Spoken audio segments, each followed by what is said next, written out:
विद्यार्थियों, आज हम बात करेंगे व्हाट इज ली-चाइटलियर प्रिंसिपल और इसका एक एग्जांपल से हम इसको समझेंगे। ली-चाइटलियर प्रिंसिपल क्या है, ली-चाइटलियर प्रिंसिपल क्या होता है, ये बहुत इंपॉर्टेंट है, ये एग्जाम में बार बार आता है, हो सकता है इस बार भी आ जाए। तो ली-चाइटलियर प्रिंसिपल क्या है, कोई भी अभिक्रिया, कोई भी रिएक्शन अगर दोनों डायरेक्शन में हो रही है, अगर कोई रिएक्शन फॉरवर्ड डायरेक्शन में भी हो रही है और बैकवर्ड डायरेक्शन में भी हो रही है, तो ऐसी रिएक्शन को क्या कहते हैं, रिवर्सिबल रिएक्शन कहते हैं। ठीक है, कोई भी रिएक्शन जहां रिएक्टेंट प्रोडक्ट में चेंज हो रहा है और फिर प्रोडक्ट दोबारा रिएक्टेंट में चेंज हो जा रहा है, तो ऐसी रिएक्शन को हम क्या कहते हैं, रिवर्सिबल रिएक्शन कहते हैं, रिवर्सिबल रिएक्शन कहते हैं। हिंदी में ऐसी रिएक्शन को उत्क्रमणीय अभिक्रियाएं कहते हैं। तो ये रिएक्शन में क्या होता है, कुछ देर के बाद अगर रिएक्शन रिवर्सिबल है, अगर रिएक्शन रिवर्सिबल है तो कुछ देर के बाद क्या होता है, दोनों का रेट बराबर हो जाता है। फॉरवर्ड डायरेक्शन का रेट और बैकवर्ड डायरेक्शन का रेट क्या हो जाता है, बराबर हो जाता है। इसको हम कहते हैं इक्विलिब्रियम। क्या कहते हैं इसको, इक्विलिब्रियम कहते हैं या डायनेमिक इक्विलिब्रियम कहते हैं, क्योंकि रेट बराबर हो गया है, रिएक्शन रुकी नहीं है। तो हमें लगता है कि रुकी हुई है, लेकिन एक्चुअली रिएक्शन रुकी नहीं होती है, बस उनका रेट बराबर हो गया होता है, स्पीड बराबर हो गई होती है, इसीलिए वो रुकी हुई सी प्रतीत होती है। इसको डायनेमिक इक्विलिब्रियम कहते हैं। ठीक है, तो ये हमारे पास ए और बी एक रिएक्शन है, जहां पे ए बी में परिवर्तित हो रहा है और आगे पीछे रिएक्शन हो रही है। कुछ देर के बाद दोनों डायरेक्शन में रिएक्शन का स्पीड क्या हो जाएगा, सेम हो जाएगा। ऐसा हर रिवर्सिबल रिएक्शन के लिए होता है और इस कंडीशन को हम कहते हैं इक्विलिब्रियम। इक्विलिब्रियम आ जाता है।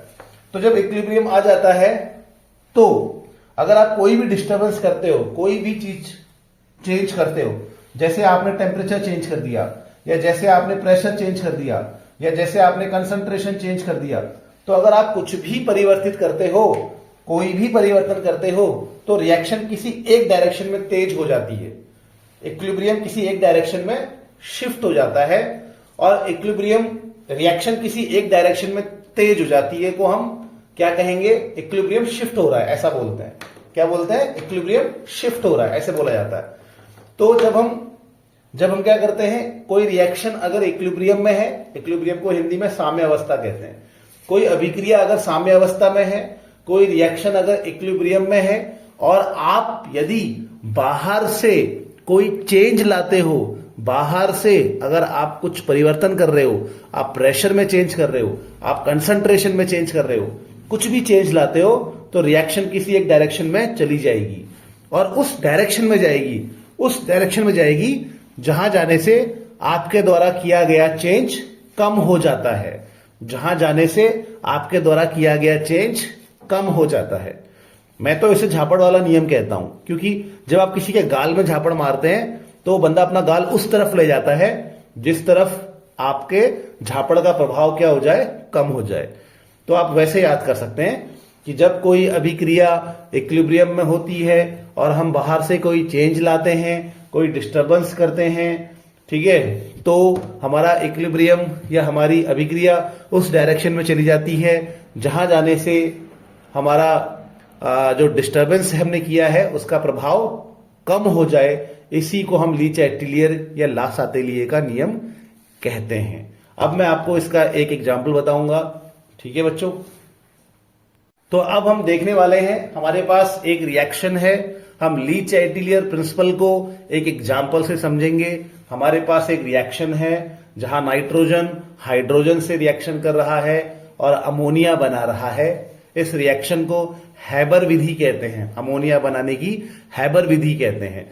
अब हम ये देखेंगे कि अगर ये रिएक्शन इक्विलिब्रियम में आ गई है, अगर फॉरवर्ड और बैकवर्ड डायरेक्शन में स्पीड सेम हो गई है, रेट सेम हो गया है, ये रिएक्शन इक्विलिब्रियम में आ गई है, तो फिर अगर हम प्रेशर में परिवर्तन करेंगे तो ये रिएक्शन किस डायरेक्शन में जाएगी, अगर हम टेम्परेचर में परिवर्तन करेंगे तब ये रिएक्शन किस डायरेक्शन में जाएगी, इस चीज को हम देखेंगे। तो सबसे पहले हम देखते हैं कि प्रेशर का इफेक्ट क्या होता है, इसको देखेंगे। तो प्रेशर का इफेक्ट को समझने के लिए आपने क्या समझना है, प्रेशर का इफेक्ट देखने के लिए आप क्या देखेंगे, जो दोनों तरफ, अभिकारक की तरफ और उत्पाद की तरफ, रिएक्टेंट की तरफ और प्रोडक्ट की तरफ, आप गैस के मोलों की संख्या काउंट करेंगे। ठीक है, आपने क्या काउंट करना है, गैस के नंबर ऑफ मोल काउंट करने हैं। ये इसको याद करिए, याद करिए। अगर आपको प्रेशर का इफेक्ट निकालना है, अगर आपको प्रेशर का इफेक्ट निकालना है तो आप दोनों तरफ गैस के मोलों की संख्या देखेंगे बस। तो यहां पे गैस के मोल कितने हैं, यहां पे 3 लिखा है, हाइड्रोजन गैस 3 और यहां पे 1।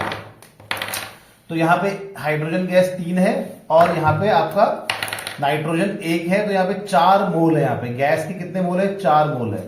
और यहां पर गैस के कितने मोल है, अमोनिया एक गैस है, इसके 2 मोल है। ठीक है, तो जिस तरफ गैस के मोल ज्यादा होते हैं वहां पर प्रेशर ज्यादा होता है, इसका मतलब प्रेशर इस तरफ ज्यादा है। ठीक है, और जिस तरफ गैस के मोल कम होते हैं वहां प्रेशर कम होता है। ध्यान रखना है, इसको आप याद कर लीजिए। जिस तरफ गैस के मोल ज्यादा होंगे भैया वो ज्यादा है, वो दबाव ज्यादा लगाएंगे, और जिस तरफ गैस के मोल कम है वहां प्रेशर कम होता है। इसको भी याद कर लीजिए, कर लीजिए याद इसको। तो इस तरफ गैस के मोल ज्यादा है, ज्यादा प्रेशर है, उस तरफ गैस के मोल कम है, कम प्रेशर है। अगर आप प्रेशर बढ़ाओगे, if you increase the pressure, अगर आप प्रेशर को इंक्रीज करोगे, ठीक है, मैं शॉर्ट लिख रहा हूं, अगर हम प्रेशर को क्या करते हैं, इंक्रीज करते हैं, इस केस में अगर हम प्रेशर को इंक्रीज करते हैं तो ला सातेलिए के नियम के अनुसार, ली चैटिलियर के नियम के अनुसार रिएक्शन उस डायरेक्शन में जाएगी जहां प्रेशर का इफेक्ट कम हो जाए। मतलब आपने बढ़ाया है तो रिएक्शन वहां जाएगी जहां प्रेशर कम हो जाए, जहां प्रेशर कम हो जाए। और प्रेशर किस ओर कम हो रहा है, प्रेशर तो इस ओर कम हो रहा है, यहां प्रेशर गैस के मोल कम है तो प्रेशर इस ओर कम हो रहा है। इसका मतलब रिएक्शन कहां को जाएगी बच्चों, रिएक्शन कहां जाएगी, फॉरवर्ड डायरेक्शन में जाएगी इस केस में, क्योंकि वहां पर गैस के मोल क्या है, गैस के मोल क्या है, गैस के मोल क्या है, कम है, गैस के मोल कम है और प्रेशर उस तरफ कम है। तो फिर से समझ लो, आपने करना क्या है, दोनों तरफ गैस के मोल काउंट करने हैं। जिस तरफ गैस के मोल ज्यादा है उस तरफ प्रेशर ज्यादा है, जिस तरफ गैस के मोल कम है उस तरफ प्रेशर कम है। तो जैसे आप प्रेशर बढ़ाओगे तो रिएक्शन वहां जाएगी जहां गैस के मोल कम है, क्योंकि वहां प्रेशर कम हो रहा होगा। आप प्रेशर बढ़ाओगे तो रिएक्शन वहां जाएगी जहां प्रेशर का प्रभाव कम हो जाता है, तो और प्रेशर का प्रभाव किस ओर कम हो रहा है, जहां गैस के मोल कम है। इसका उल्टा, अगर आप प्रेशर घटाओगे, अगर आप बाहर से प्रेशर घटाओगे तो रिएक्शन उस ओर जाएगी जहां प्रेशर बढ़ रहा है, रिएक्शन उस ओर जाएगी जहां प्रेशर बढ़ रहा है। और प्रेशर कहां बढ़ रहा है, जिस ओर गैस के मोल ज्यादा है, यानी कि बैकवर्ड में। तो प्रेशर घटाने पे रिएक्शन बैकवर्ड में चली जाएगी। ठीक है, अब प्यारे बच्चों हम देखेंगे इफेक्ट ऑफ टेम्परेचर को।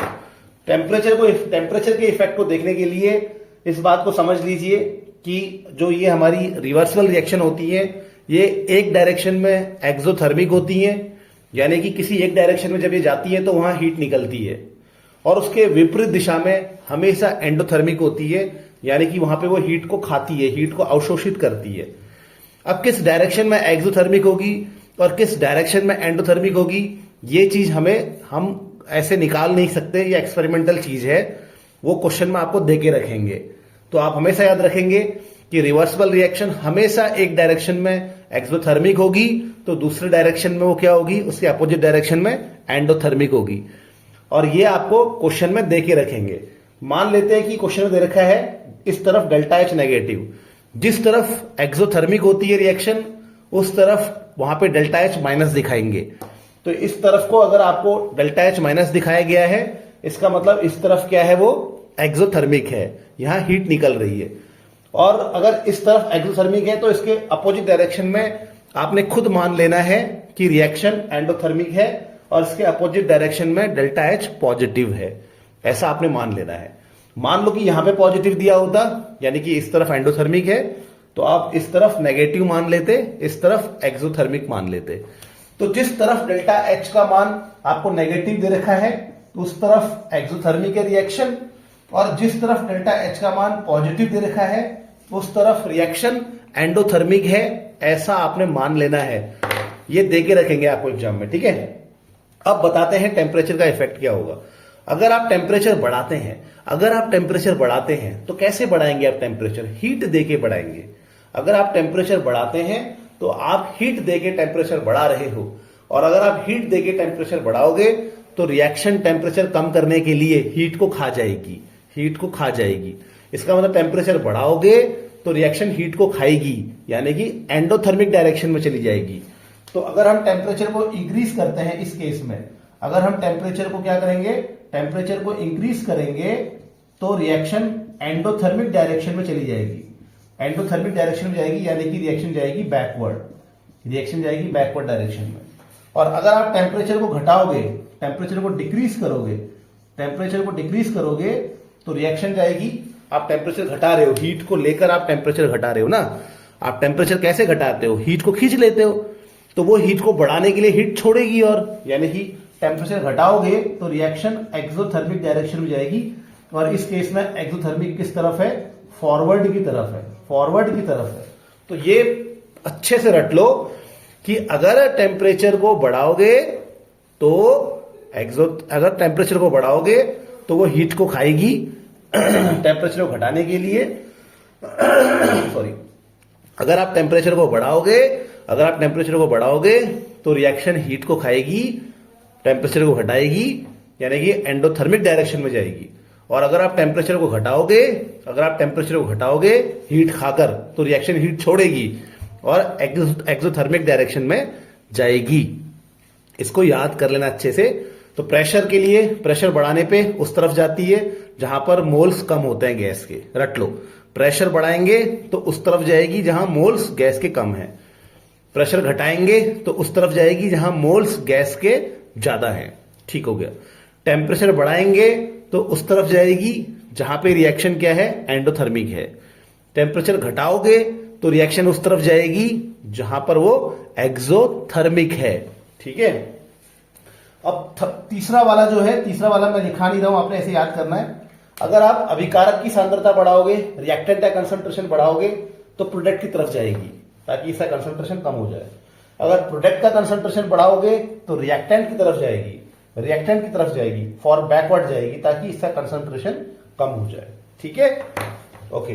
अब मैं एक लास्ट आपको एक बताता हूं, इफेक्ट ऑफ कैटलिस्ट क्या होता है। अगर पूछेंगे आपसे इक्विलिब्रियम में इफेक्ट ऑफ कैटलिस्ट क्या है, इफेक्ट ऑफ कैटलिस्ट क्या है इक्विलिब्रियम में, तो इक्विलिब्रियम में इफेक्ट ऑफ कैटलिस्ट यह होता है कि कैटलिस्ट जो फॉरवर्ड डायरेक्शन की रेट है, जो फॉरवर्ड डायरेक्शन की रेट है, फॉरवर्ड की रेट जो है, फॉरवर्ड की रेट जो है उसको और बैकवर्ड की रेट को इक्वली बढ़ाता है।